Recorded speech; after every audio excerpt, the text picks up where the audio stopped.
뉴스타트 2부 시작합니다. 이스라엘군이 레바논 무장정파인 헤즈볼라의 수장 하산 나스랄라를 제거했다고 발표했습니다. 헤즈볼라도 나스랄라의 사망을 확인하고 이스라엘에 계속 맞서 싸우겠다고 다짐했습니다. 신홍진 기자의 보도입니다. 현지 시간 27일 이스라엘군은 레바논 수도 베이루트의 남부 교외 지역인 다이에를 폭격했습니다.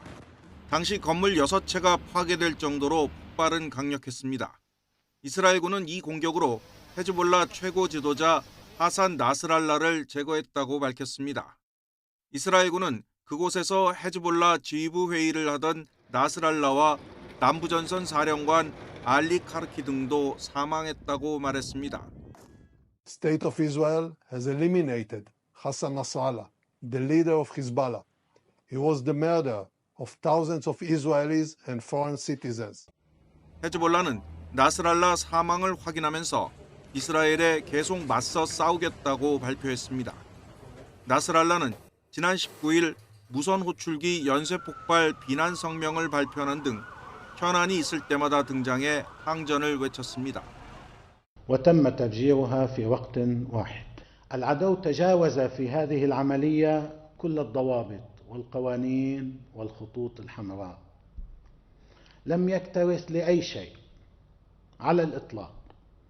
لا أخلاقيا ولا إنسانيا ولا قانونيا.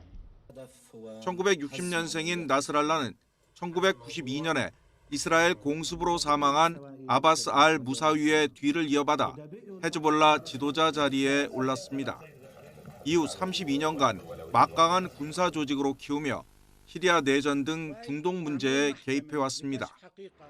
이스라엘군은 나스랄라가 사망했지만 헤즈볼라는 여전히 로켓과 미사일을 보유하고 있다며 레바논에 대한 공격을 이어가겠다고 강조했습니다. YTN 신홍진입니다. 이스라엘군의 공습에 레바논 무장 세력 헤즈볼라의 수장 하산 나스랄라가 숨진 사실이 확인되자 이란과 그 대리 세력인 저항의 축은 일제히 이스라엘에 보복을 다짐했습니다. 이란 최고 지도자인 아야롤라 셰헤드 알리 하메네이는 성명을 통해 헤즈볼라 지원에 나서는 것은 모든 무슬림의 의무라며 헤즈볼라에 대한 전면 지원을 선언했습니다. 이란 관리 모하마드 하산 악타리는 미국 NBC 방송 인터뷰에서 우리는 1981년에 그랬듯 이스라엘과 싸우기 위해 레바논의 군대를 파병할 수 있다고 밝히기도 했습니다. 팔레스타인 무장정파 하마스는 성명에서 저항의 지도자가 순교하면 더 용감하고 강하고 결의에 찬 새로운 세대의 지도자가 그를 승계할 것이라고 언급했습니다. 예멘 반군 후티도 저항은 파괴되지 않는다며 모든 지원 전선에서 지하드 정신은 더욱 강해질 것이라는 입장을 냈습니다. 이스라엘군은 현지 시간 28일 오후 예멘에서 미사일이 발사돼 이스라엘 중부에 사이렌이 울렸다며 이 미사일은 이스라엘 영토 밖에서 방공망에 의해 요격됐다고 밝혔습니다. 이스라엘의 공습 사이렌이 울린 건 유엔 총회 참석차 미국 뉴욕을 방문했던 베냐민 네타냐후 총리가 텔아비브 공항에 착륙한 직후였다고 AP통신이 전했습니다. 이처럼 중동 지역 전운이 고조된 가운데 EU 유럽연합이 항공사들의 이 지역 상공 운항을 피하라고 권고했습니다. 유럽연합 집행위원회와 유럽항공안전청은 현지 시간 28일 성명에서 전반적인 공습 강화와 안보 상황이 악화했다며 항공사들의 레바논과 이스라엘 영공 내에서 운항하지 말 것을 권고한다고 밝혔습니다. 집행위 등은 이 조치가 현 단계에서는 내달 31일까지 유효하다고 덧붙였습니다. 국민의힘 한동훈 대표가 기초단체장 재보궐선거가 열리는 부산 금정구를 두 번째로 찾아가 지역 발전을 약속하며 후보 지원을 호소했습니다. 민주당도 오늘 같은 곳에서 의료대란 현장 간담회를 여는데 후보 등록 전 단일화가 불발된 조국혁신당의 후보 사퇴를 압박하려는 의도란 해석이 나옵니다. 강민경 기자가 정리했습니다. 인천 강화를 시작으로 재보궐선거 지원 사격을 본격화한 국민의힘 한동훈 대표가 이번 주말에는 부산 금정구를 찾아갔습니다. 당이 일찌감치 공약한 산업은행 부산 이전을 고리로 윤일현 금정구청장 후보의 뒷배가 되어주겠다며 지역 발전을 약속했습니다.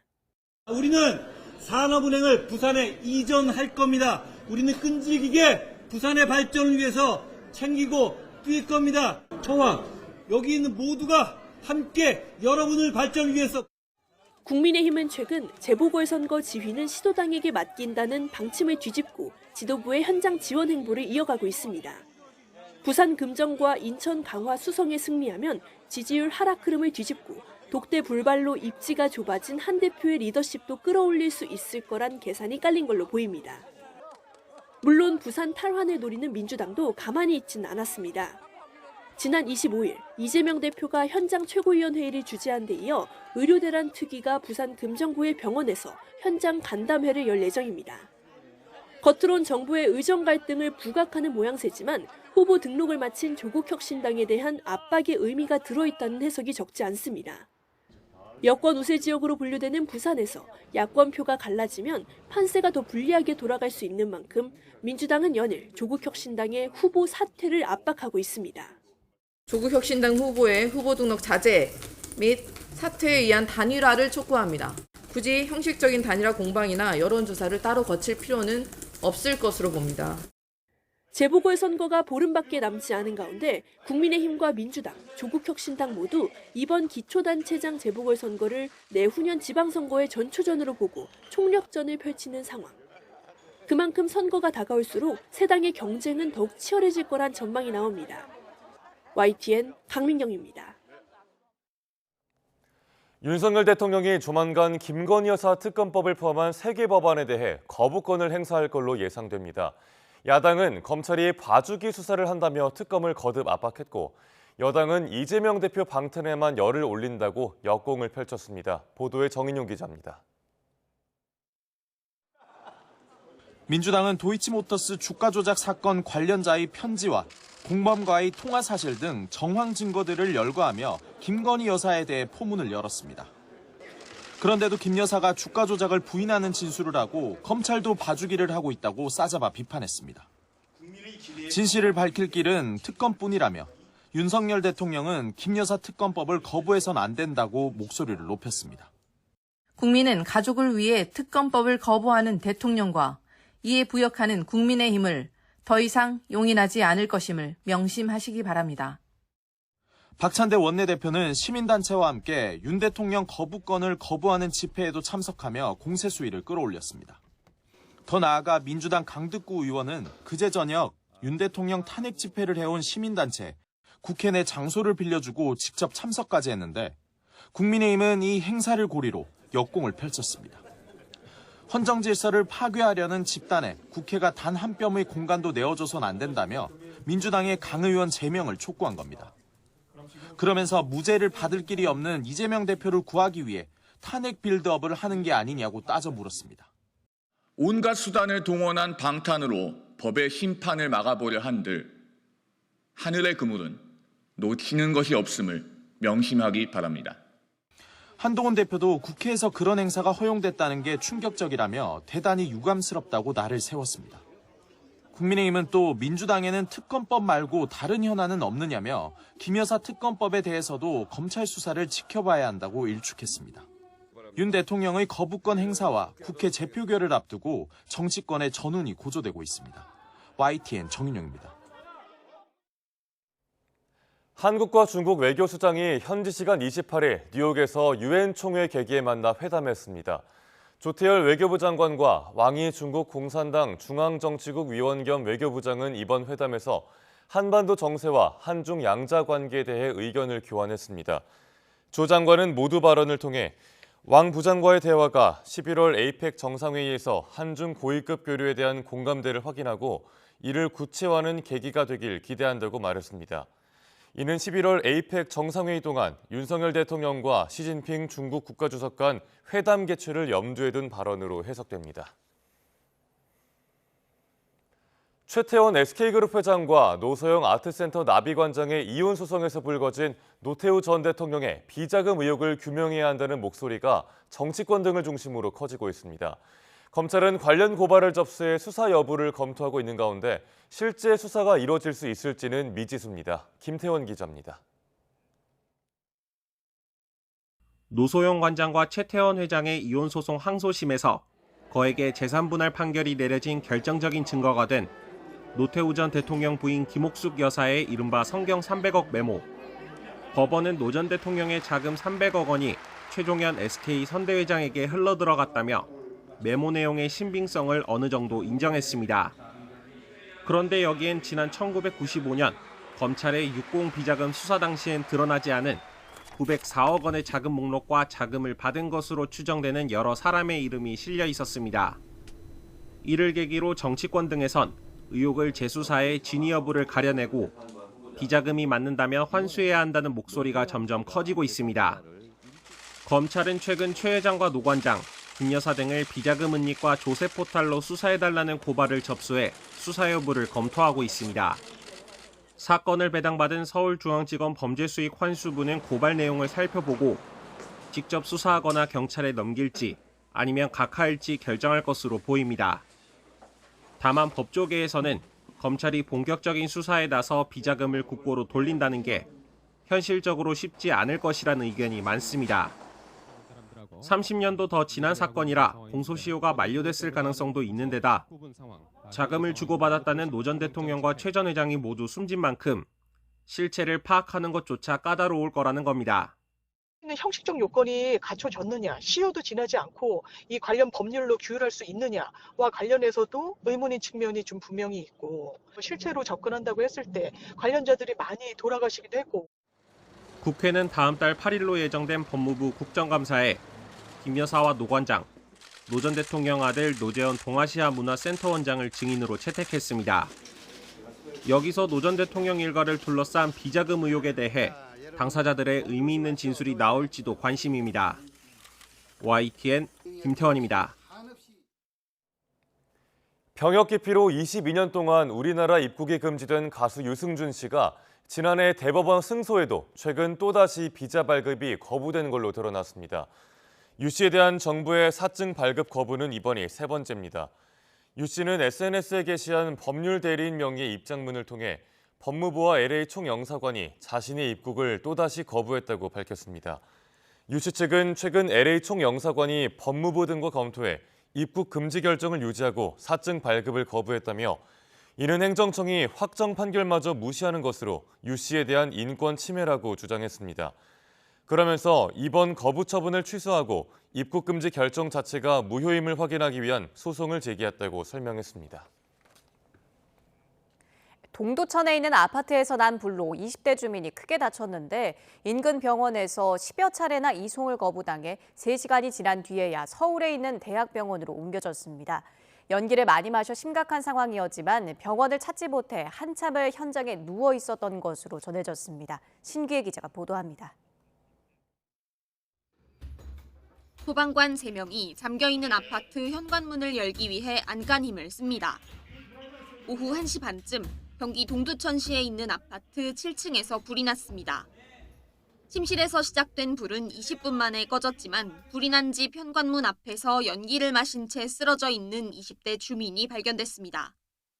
연기를 많이 마셔 위중한 상태였지만 인근 병원 10여 곳에서 이송을 거부당해 3시간 뒤인 오후 4시가 넘어서야 서울 한양대병원으로 옮겨져 치료를 받은 것으로 알려졌습니다. 공장 건물 위로 시뻘건 불길이 치솟습니다.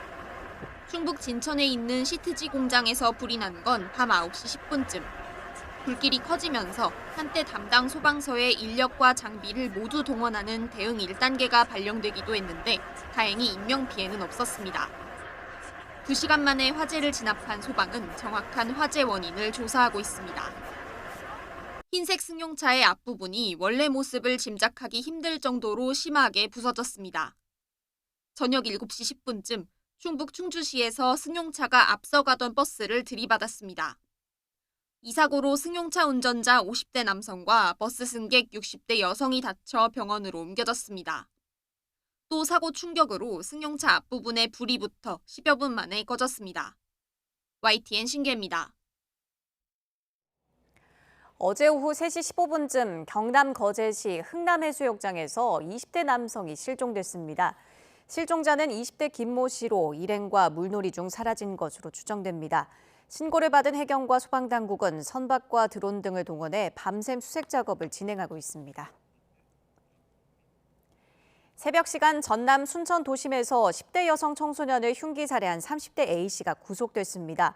광주지법 순천지원은 30대 A씨에 대한 구속 전 피의자 신문을 진행한 뒤 주거지가 일정하지 않고 도주 우려가 있다며 영장을 발부했습니다.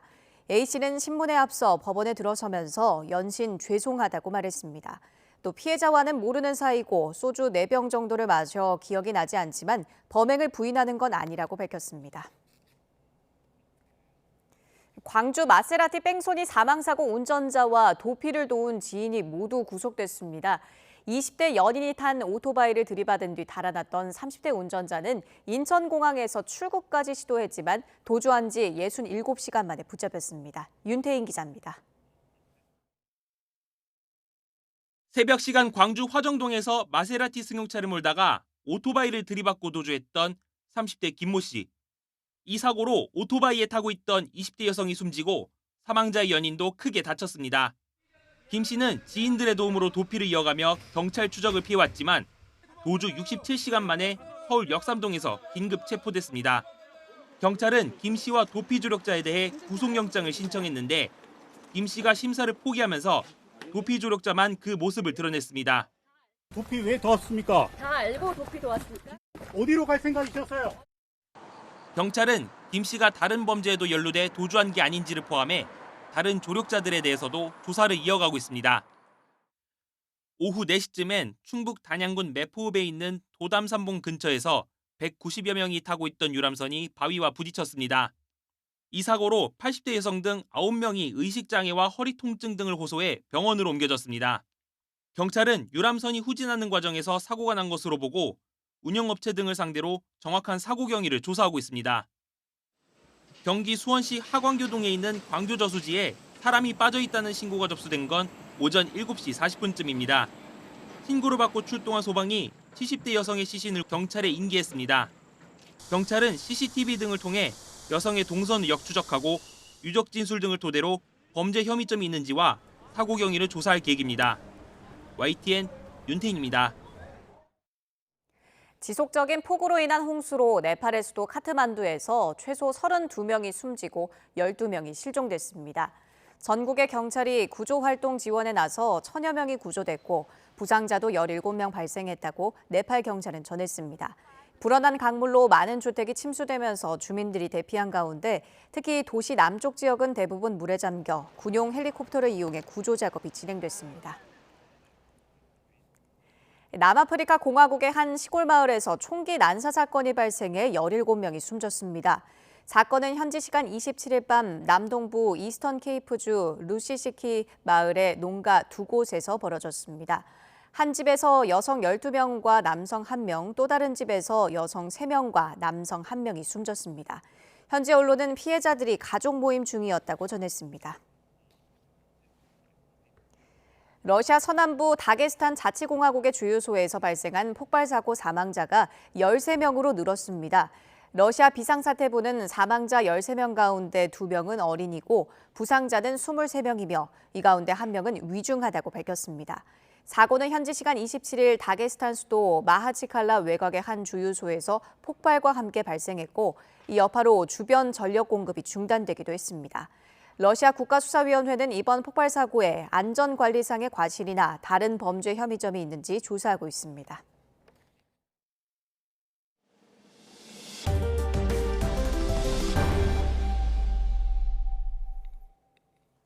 미국 대선이 이제 40일도 채 남지 않았습니다. 대통령 후보만큼이나 후보 배우자들에 대한 관심도 큰데요. 미국 최초의 퍼스트 젠틀맨을 꿈꾸는 해리스 후보의 남편 더그 엠호프와 4년 만에 백악관 재입성을 시도하는 트럼프 후보의 부인 멜라니아 트럼프를 홍주혜 기자가 분석했습니다. 미국 최초의 세컨드 젠틀맨에서 이젠 퍼스트 젠틀맨을 노리는 더그 엠호프.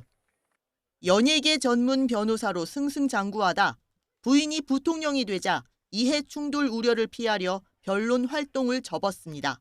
대신 전처와의 사이에서 낳은 아들, 딸과 함께 카멀라 해리스 부통령의 정치 활동을 든든히 뒷받침하고 있습니다. Kamala is a joyful warrior. It's doing for her country what she has always done for the people that she loves. Her passion will benefit all of us when she's our president. 유대인으로서 유대계 표심을 공략하는 데도 적극적입니다. Anti-Semitism is more than solely a threat to the welfare of Jews. It is also a threat to democracy itself. 상대편인 멜라니아 트럼프는 슬로베니아에서 태어난 모델 출신입니다. 2017년 남편이 대통령에 취임한 지 5달 만에야 백악관에 들어갔고 공적 행보도 최소화했습니다. There are too many critical issues facing children today. So the three main pillars of Be Best will include well-being, social media use, and opioid abuse. 백악관을 떠난 뒤엔 모습을 보기 더 어려워졌는데 7월 공화당 전당대회에선 후보 배우자가 연설하는 관행을 깬 데다 남편을 피하는 듯한 장면까지 연출하며 불화설에 불을 지폈습니다. 그러다 대선이 막판에 접어들며 활동을 재개하는 분위기입니다. They were really miracles. If you really think about it, the July 13 was a miracle, like that much, and he could not be with us. 대통령 배우자의 역할은 미국 헌법이나 정부 직제에 규정돼 있지 않습니다. 하지만 공식 업무를 수행하고 대통령과 운명 공동체라 유권자들의 선택에 영향을 줄 수 있는 만큼 대선이 다가올수록 후보 배우자에 대한 관심도 점점 커지고 있습니다. YTN 홍주혜입니다. 다음 달 16일 치러지는 서울시 교육감 보궐선거는 보수와 진보 진영의 두 후보가 맞대결을 펼치게 됐습니다. 앞으로의 서울 교육을 위한 두 후보의 정책과 비전은 정반대 방향을 가리키고 있습니다. 염혜원 기자입니다. 진보 진영의 정근식 최보선 후보, 보수 진영의 조전혁 윤호상 후보. 다음 달 16일 치러지는 서울시 교육감 보궐선거에 출마한 후보들입니다. 이번 선거는 사실상 각 진영의 단일화 협상 승자인 정근식, 조전혁 후보의 양강 구도로 펼쳐질 걸로 보입니다. 보수 진영에서 후보 단일화를 성사시킨 건 12년 만입니다. 두 후보는 교수 출신이라는 점을 빼면 살아온 길이 정반대입니다. 정근식 후보는 노무현 정부와 문재인 정부에서 과거사 진상규명을 위해 일했습니다. 조전혁 후보는 18대 국회에서 한나라당 의원으로 활동하며 전교조 교사 명단을 공개하기도 했습니다. 두 후보는 공약에서도 뚜렷한 차이를 보이고 있습니다. 정근식 후보는 조희연 전 교육감이 추진해온 혁신학교 등의 정책을 이어갈 계획입니다.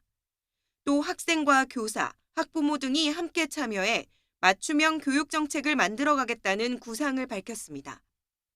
조전혁 후보는 전임 교육감 정책은 이어가지 않겠다고 선을 그으며 초등학교 지필고사를 부활시키고 방과 후 학교에 선행학습을 허용하겠다고 약속했습니다. 단일화에 참여하지 않고 독자 출마한 최보선 후보는 서울시 교육위원을 역임했고 윤호상 후보는 서울미술고 교장을 지냈습니다. YTN 염혜원입니다. 의대 증원으로 울산대 의대 수시 모집에 지원자 1000여 명이 몰리면서 이번 수시 모집 전공 중 가장 높은 경쟁률을 기록했습니다.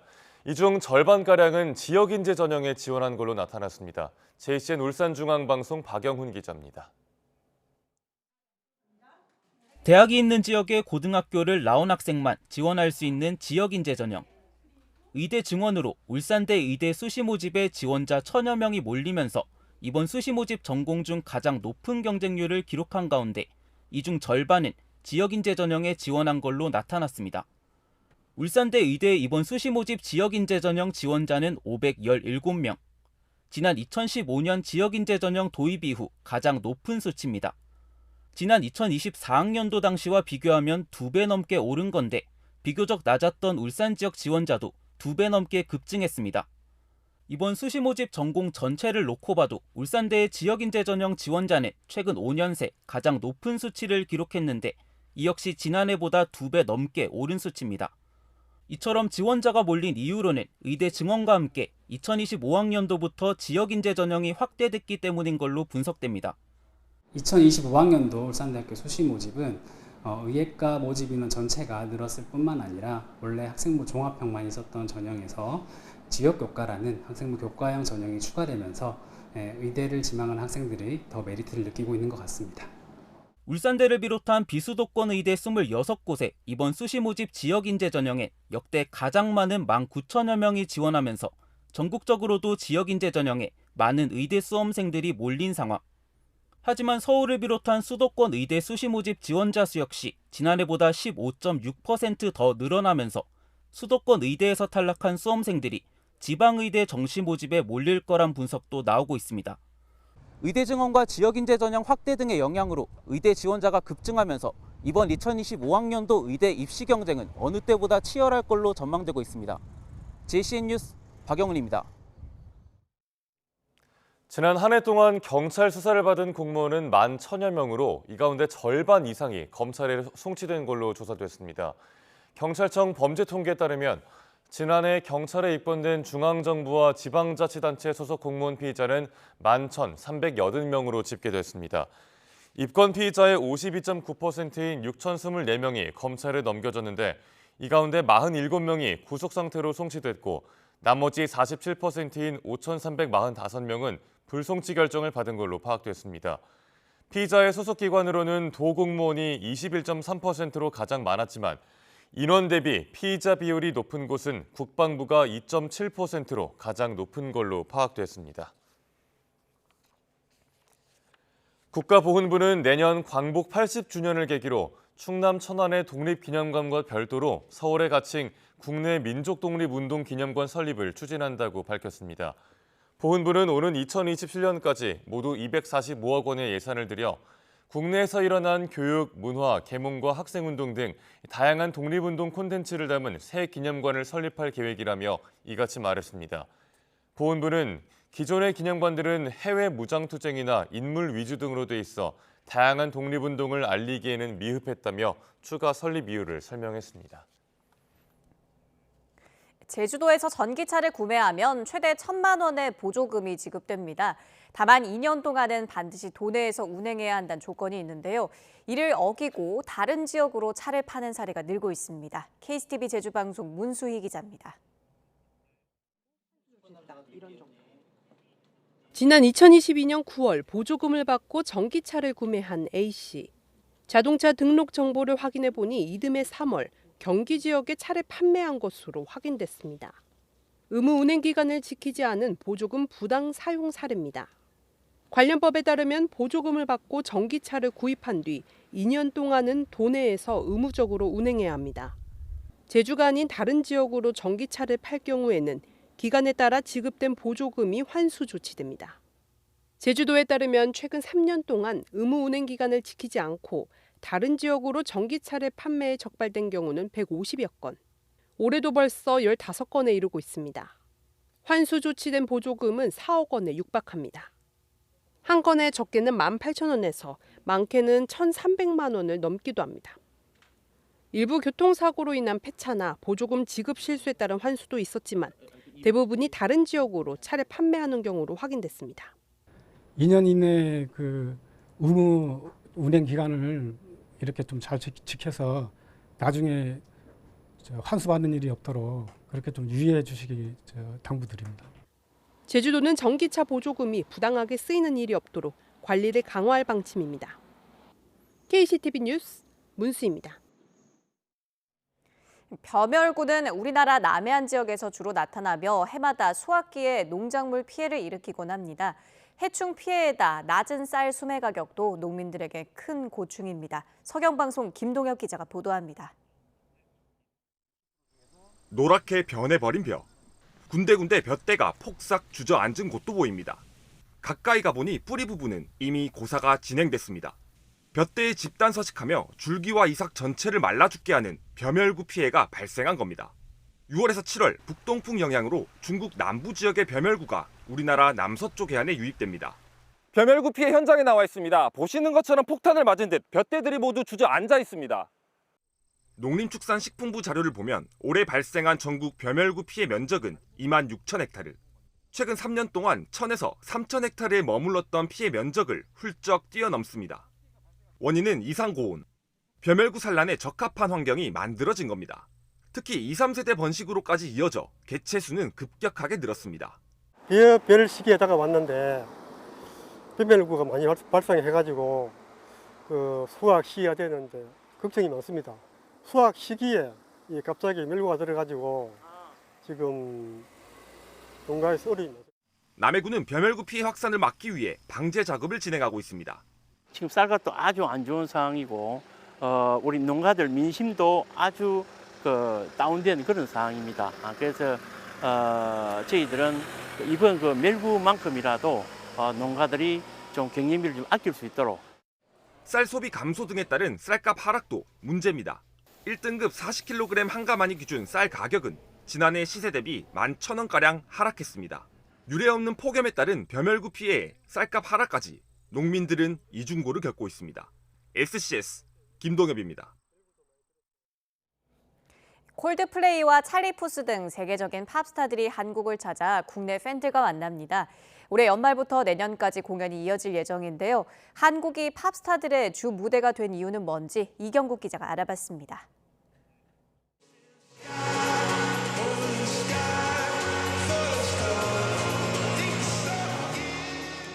(1억 장) 이상의 앨범 판매, 그리고 7번의 그래미상 수상. 21세기 가장 성공한 밴드로 꼽히는 콜드플레이가 8년 만에 한국을 찾습니다.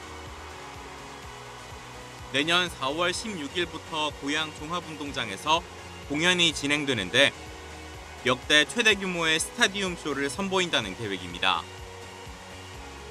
또 다른 관심 포인트는 미공개 게스트 출연.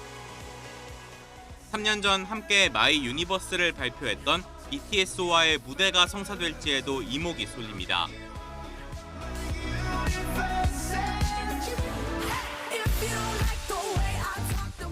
타임지가 선정한 2024년 가장 영향력 있는 100인에 오르기도 한 두아리파도 한국 팬들과 만납니다. 오는 12월 고척 스카이돔에서 내한 공연이 예정돼 있는데 팬들의 큰 관심에 추가 공연까지 진행하기로 했습니다.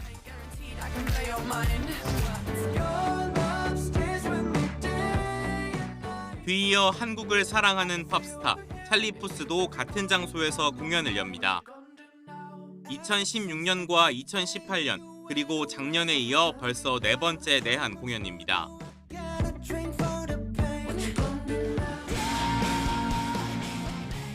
새롭게 팀을 꾸려 월드 투어에 나선 록밴드 링킨파크도 아시아에서는 유일하게 한국을 찾아 공연했고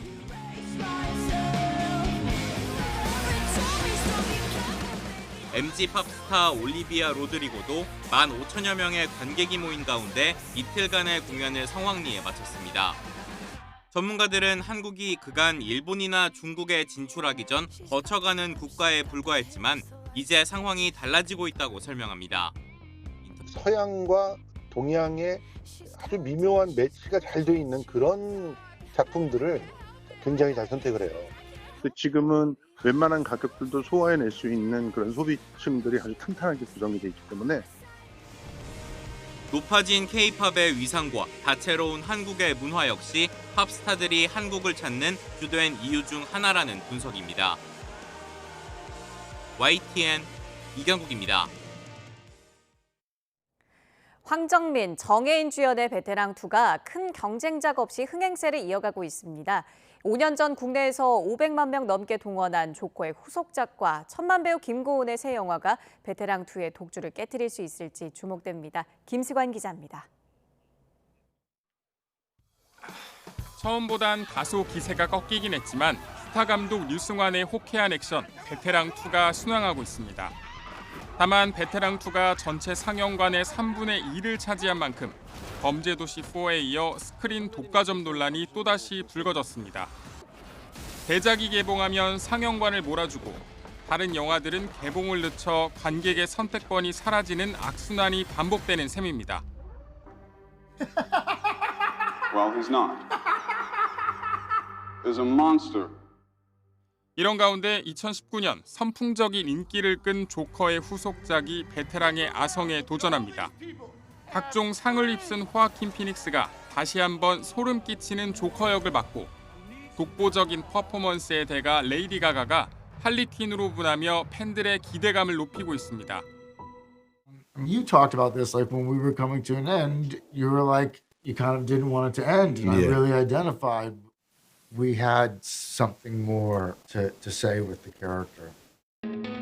사랑에 빠진 것 같아. 사랑 같은 소리 하고 있네. 올해 초 파묘로 천만 배우 대열에 합류한 김고은도 동명의 소설을 영화화한 이야기로 돌아옵니다.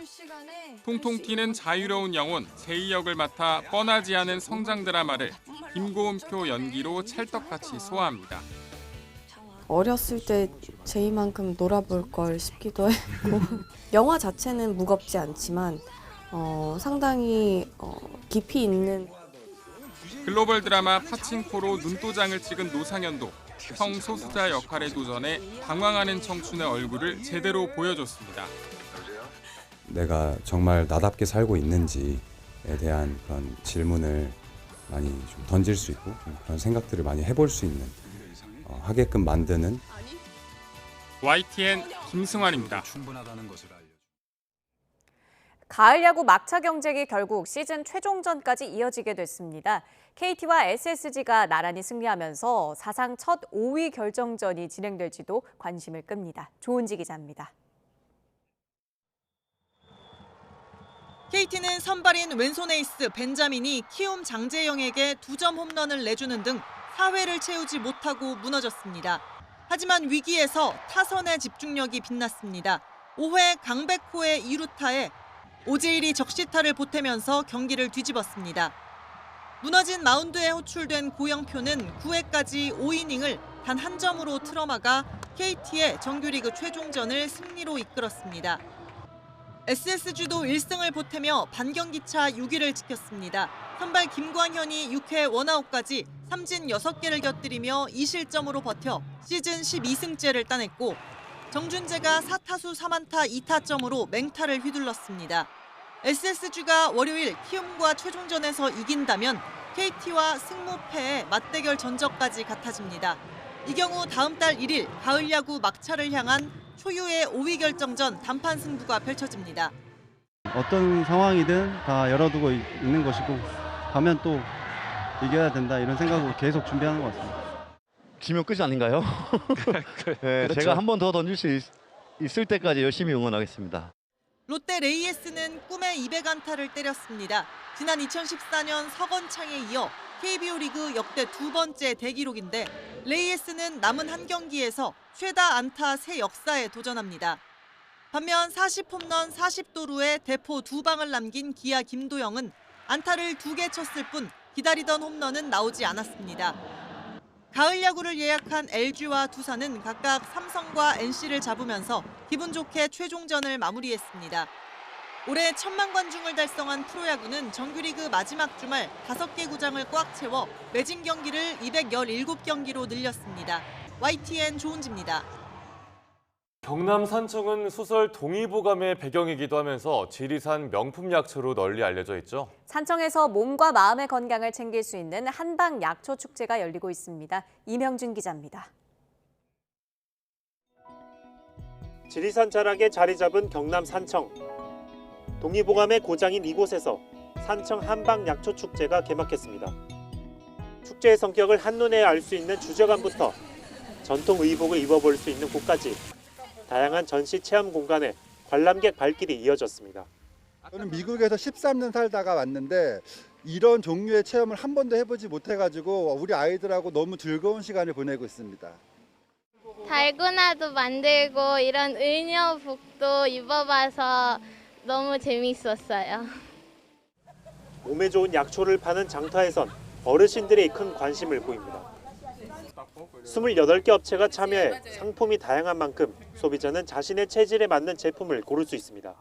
저는 몸이 좀 냉한 체질이라 항상 몸을 좀 데워주는 대추나 생강 그런 종류를 좀 좋아해요. 또 아는 분이 또 부스가 마침 있어가지고 거기 가서 생강 진액 하나 샀습니다. 산청구는 지난 2001년 동의보감촌을 조성하고 해마다 산청 한방 약초 축제를 열어왔습니다.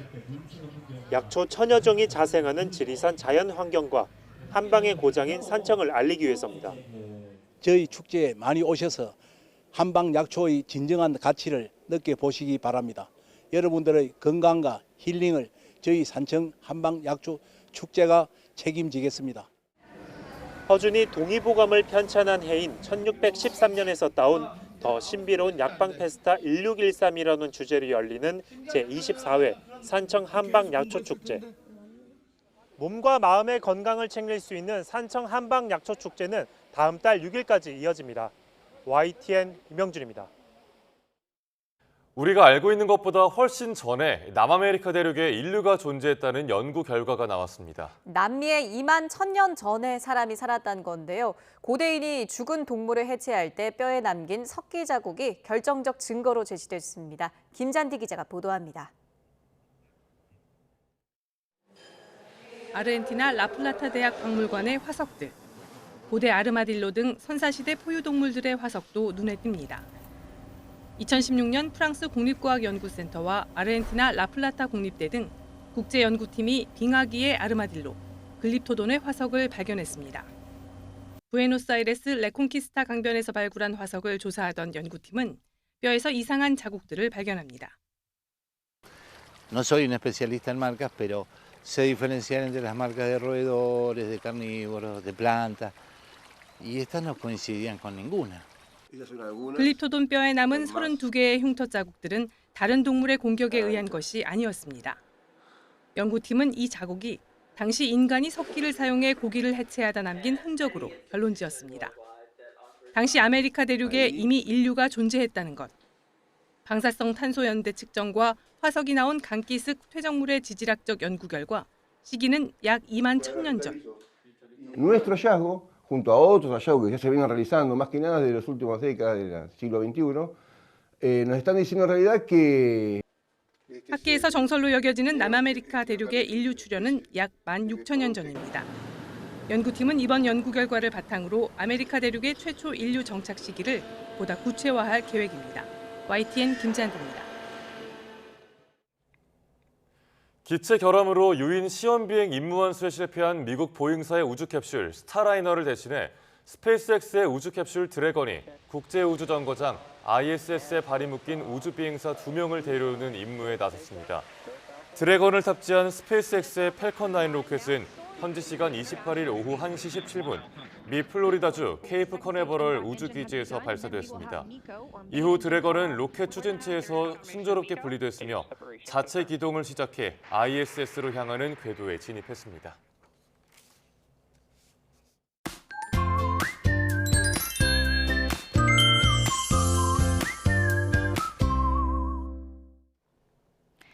휴일인 오늘도 일교차가 크게 벌어지겠습니다. 아침에는 비교적 선선함이 감돌겠지만 한낮에는 서울과 광주가 29도까지 오르는 등 덥겠는데요. 환절기 옷차림에 주의하셔야겠습니다.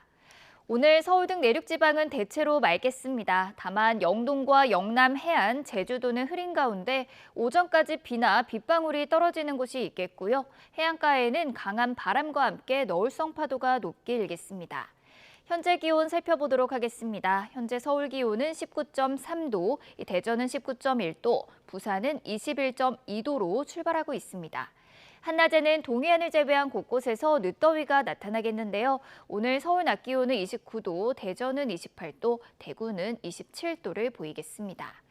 화요일인 모레 곳곳에 비가 내리며 늦더위는 물러나겠고요. 주 후반에는 태풍 끄라톤이 북상해서 영향을 줄 가능성이 있겠습니다. 지금까지 날씨 정보였습니다.